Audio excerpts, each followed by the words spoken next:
Good morning everyone. जो आज बात करने वाले हैं वो हम 8th क्लास के चैप्टर 6 के बारे में बात कर रहे हैं, हिस्ट्री के।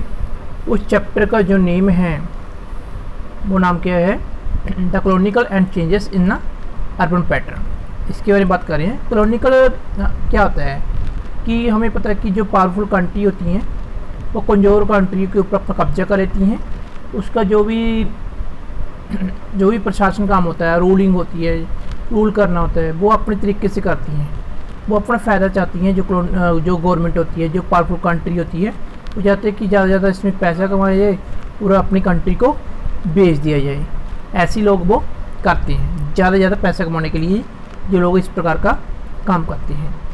और जे इस प्रकार की कंट्री होती है, जैसे ब्रिटिश कंट्री थी, वो इंडिया में आई, उन्होंने इंडिया पर कब्जा किया। देखिए इंडिया तो बहुत ही कमज़ोर देश है और इस पर अपना कब्जा कर लेते हैं और बाद में जो भी प्रॉफिट वगैरह होता है वो अपने देश को भेज देते हैं।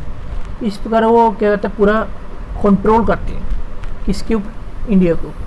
इस टॉपिक, इस लेसन के बारे में जो बात कर रहे हैं वो अर्बनाइजेशन एंड डी अर्बनाइजेशन के बात कर रहे हैं।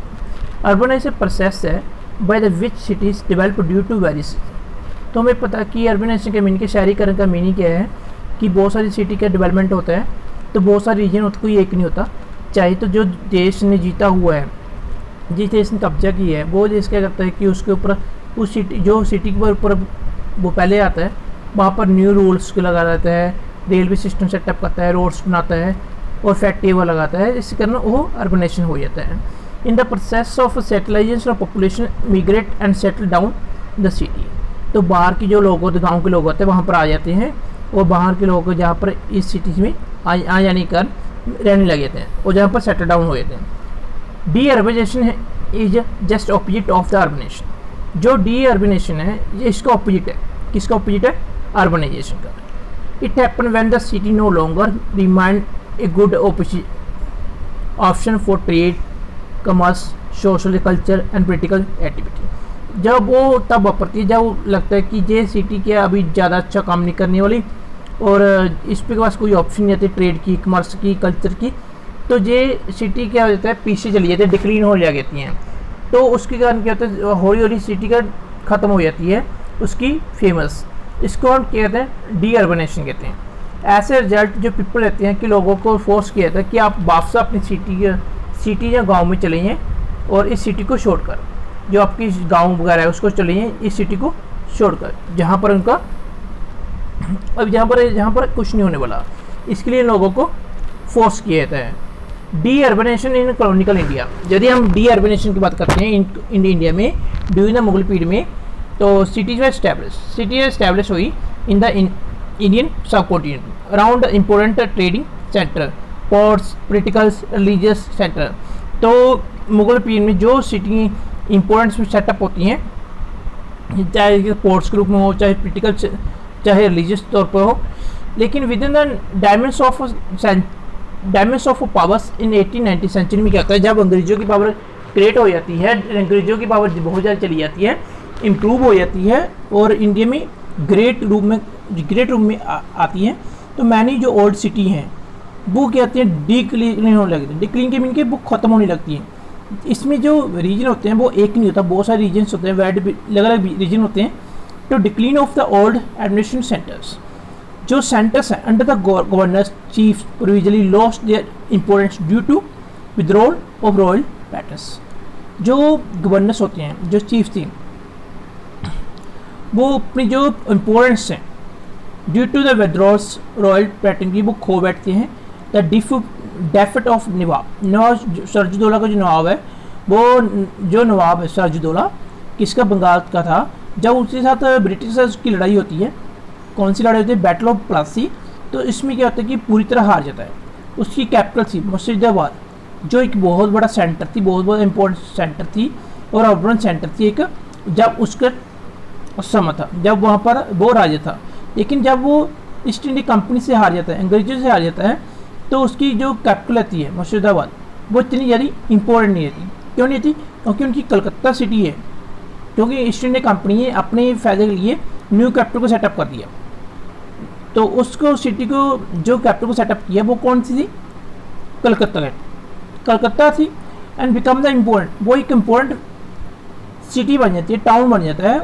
तो मुर्शिदाबाद की पावर क्या है, डिक्रीज होने लगती है। With the changes of political powers old urban centres districts new centres took their place.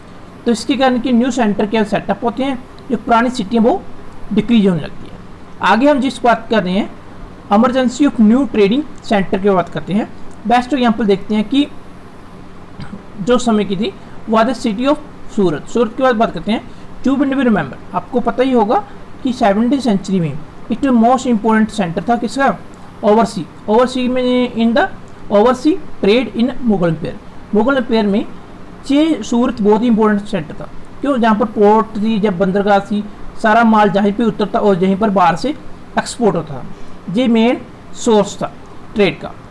However the establishment of Bombay, जब बम्बे पर एस्टैब्लिश हो जाती है तो मेन सेंटर जो सूरत था वो उसकी इंपॉर्टेंट खत्म हो जाती है। उसकी जो जगह कौन ले लेता है, बम्बे ले लेता है।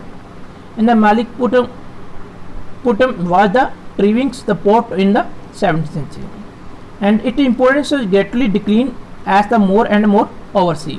जिसकी पावर क्या डिक्रीज हो जाती है, new port town of Chennai, Bombay, Calcutta है बनते जाते हैं।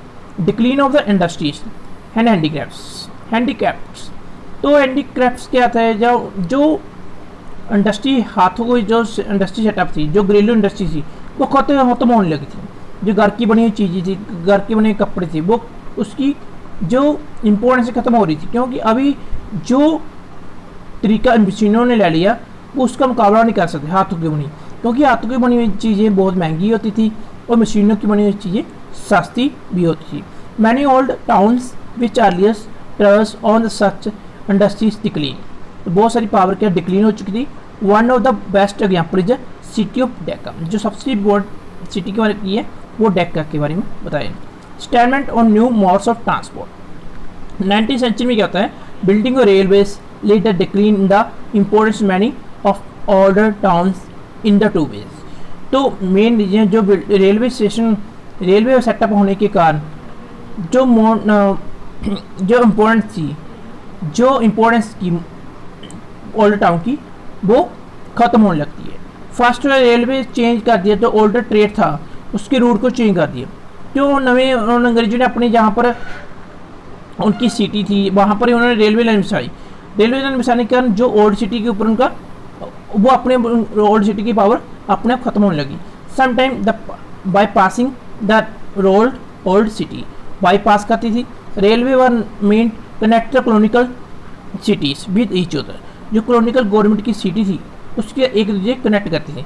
Facilities movement of troops carry the goods meant for the export to parts. जे सामान जो भी है वो एक्सपोर्ट करती थी जहाँ तक जहाँ उन्होंने अपनी पोर्ट्स खोली थी। पोर्ट्स की मीनिंग है कि जहाँ पर उनकी बंदरगाह थी, जहाँ पर वो जहाज के द्वारा अपने माल को इधर उधर लेके जाते थे। ऐसे result many old towns lost their importance. ऐसी जो इम्पोर्टेंट टाउन थी, ओल्ड टाउन थी, वो अपनी पावर, अपनी इम्पोर्टेंस अभी खो बैठी थी। आगे जो बात करने वाले हैं वो इसके बारे में करें potency foundation of new city. New city के बारे में बात करनी है। पहले तो पोटेंसी टाउन्स के बारे में बात करते हैं।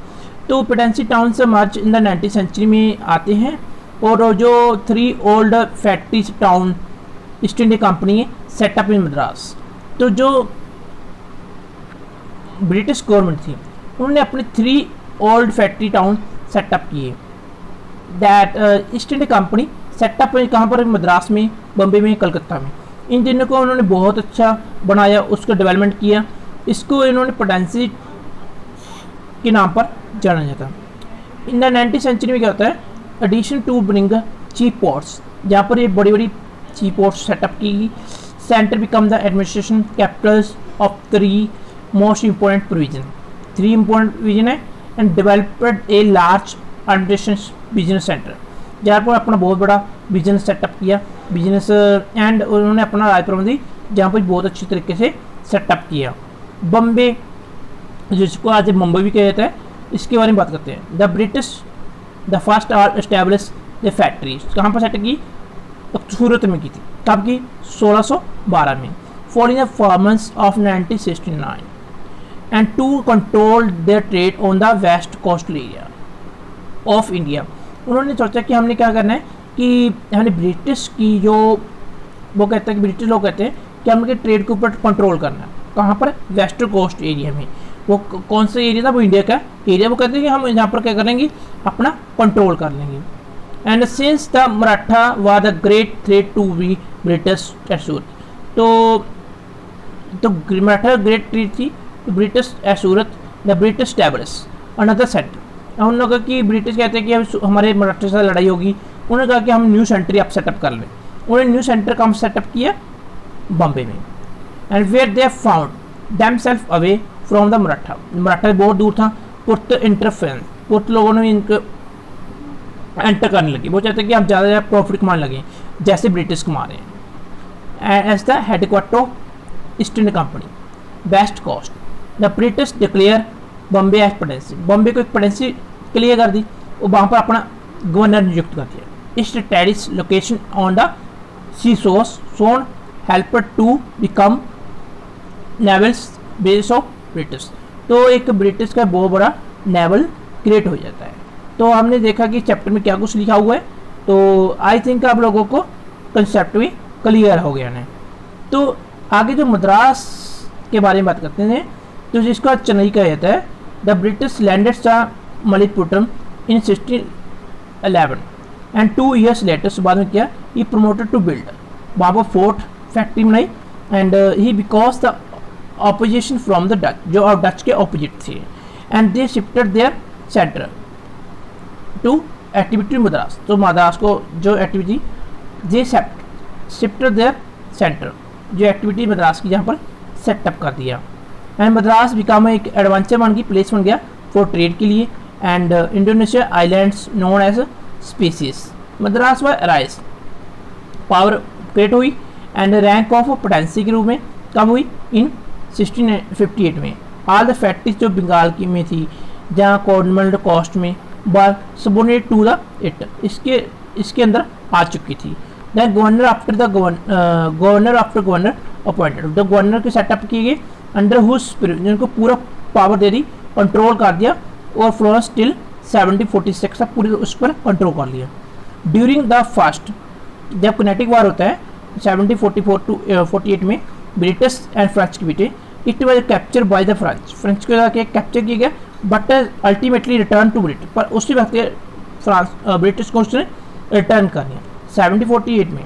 And due to success of British in the Carnatic war, Madras gain much opponents, एक मोर इम्पोर्टेंट रूप में अंग्रेजों के सामने आता है। आई थिंक आप लोगों को समझ आ गया होना। तो आगे हम बात करने वाले हैं कि कलकत्ता में कहते हैं, कलकत्ता एक न्यू, अब कलकत्ता का कहता है इसको 1969 में 1698 में कहता है English east India company acquired the जिम्मेदारी 3 विलेजेस, गोमदपुर, सुतनापुर, स्नूती एंड कोलकाता। ठीक है, यहाँ पर कहते हैं कि उनको जिम्मेदारी की अक्वायर थी, किसको? ब्रिटिश लोगों को, इन तीनों विलेजेस में। सोनी फैक्ट्री वॉज एस्टैब्लिश, खेती उन लोगों ने फैक्ट्री सेटअप कर दी, किन्होंने? अंग्रेजों ने। एंड द होल एरिया, जो भी एरिया था जिसको आज फोर्ट विलियम कहा था, within the defeat of nawab of Bengal the battle of Plassey, उन लोगों ने क्या कि नवाब को हरा दिया, कब हरा दिया? 1757 में। एंड बैटल ऑफ बॉक्सर, जो दूसरी लड़ाई हुई 1764 में, 2 लड़ाई हुई थी, किसकी? बंगाल की। द ब्रिटिश बिकम, ब्रिटिश के बंगाल में पावरफुल बन गए। इंपोर्टेंस ऑफ कलकत्ता इंक्रीज, उन्होंने अपनी कलकत्ता में पावर इंक्रीज कर दी बाय द रेगुलर एक्ट 1773 में। क्या होता है? गवर्नर ऑफ बंगाल का made of governor of general, जो बंगाल का गवर्नर जनरल था उसको गवर्नर जनरल ऑफ इंडिया को बना देते हैं। Both potency of Madras Bombay was put under this control, इसको जो मद्रास थी या बम्बे थी उसको भी इसके कंट्रोल में कर देते हैं। Bengal gain to more important, Bengal इससे ज़्यादा पावर के गेन करता है। Calcutta remind the capital, Calcutta ही ब्रिटिश की कैपिटल रहती है, कब तक? टिल 1911 तक, क्योंकि इसके बाद जो कैपिटल बन चुकी थी वो कौन सी? हमारी दिल्ली हो चुकी। आई थिंक आप लोगों को समझा गया ना, किसी डाउट नहीं है। लेकिन मुझे 2 क्वेश्चन आप लिख के दोगे कि अंग्रेजों से 1911 से पहले कौन सी कैपिटल थी? पहले ये क्वेश्चन मुझे बताओगे कमेंट में।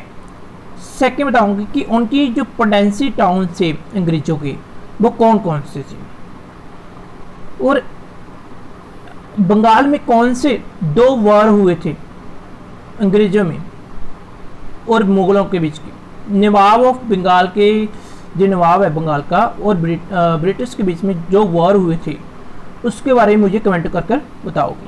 Thank you.